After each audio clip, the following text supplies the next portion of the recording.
நிறைய பேர் பார்த்தீங்கன்னா வீட்டில் தண்ணி சரியில்லை, தண்ணி உப்பு தண்ணியாக இருக்குது, அதனால் ரொம்ப முடி கொட்டுது அப்படின்னு ஃபீல் பண்ணுறாங்க. ஹார்ட் வாட்டரில் தலைக்கு குளிக்கும் போது அந்த டெபாசிட்ஸ்னால் முடி கொட்டுறதுக்கு நிறைய சான்சஸ் இருக்குது. அதுக்காக நிறைய பேர் பார்த்திங்கன்னா வீட்டில் ஃபில்ட்ரு தண்ணி பிடிச்சிட்டு போய் தலைக்கு குளிப்பாங்க. அந்த மாதிரி பண்ண வேண்டிய அவசியம் இல்லை. இப்போல்லாம் ஹார்ட் வாட்டரை சாஃப்ட் ஆக்கிறதுக்காக இந்த மாதிரி பைப் அட்டாச்மெண்ட்ஸ் எல்லாம் கிடைக்குது. உள்ளே இந்த மாதிரி லேயர்ஸ் இருக்கும். இது வழியாக அந்த தண்ணி வரும்போது ஹார்ட் வாட்டர் கொஞ்சம் ஃபில்டர் ஆகி சாஃப்ட் வாட்டராக வெளியில் வருது. அதனால் ஹேர் ஃபால் ப்ராப்ளம் கொஞ்சம் கம்மியாக வாய்ப்பு இருக்குது. இதுலேயே இப்போ நிறைய லேட்டஸ்ட் டெக்னாலஜி எல்லாம் வந்திருக்கு. ஒரு சில மாதத்துக்கு அப்புறமா இந்த உள்ளே இருக்கிற ஃபில்டரை மாற்றிக்கிற மாதிரியான ப்ரொவிஷன்ஸ் எல்லாம் கூட வந்திருக்குது. இந்த ஃபிட்டிங்கை நம்ம ரெகுலர் பைப்லையும் ஃபிக்ஸ் பண்ண முடியும், ஷவர்லையும் ஃபிக்ஸ் பண்ண முடியும். நீங்கள் பக்கெட்டில் தண்ணி ஃபில் பண்ணுவீங்க அப்படின்னா ரெகுலர் பைப்பில் இந்த ஃபிட்டிங்கை மாட்டிக்கலாம்.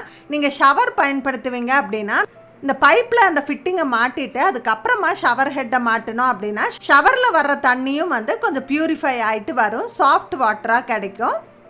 நிறைய பிராண்டில் இந்த வாட்டர் சாஃப்ட்னர் கிடைக்குது. இந்த ப்ராடக்டோட லிங்க் வேணும்னா கீழே லாங் வீடியோ டேக் பண்ணியிருக்கேன். அதில் டீட்டெயில்ஸ் எல்லாமே இருக்குது, செக் பண்ணி பாருங்கள்.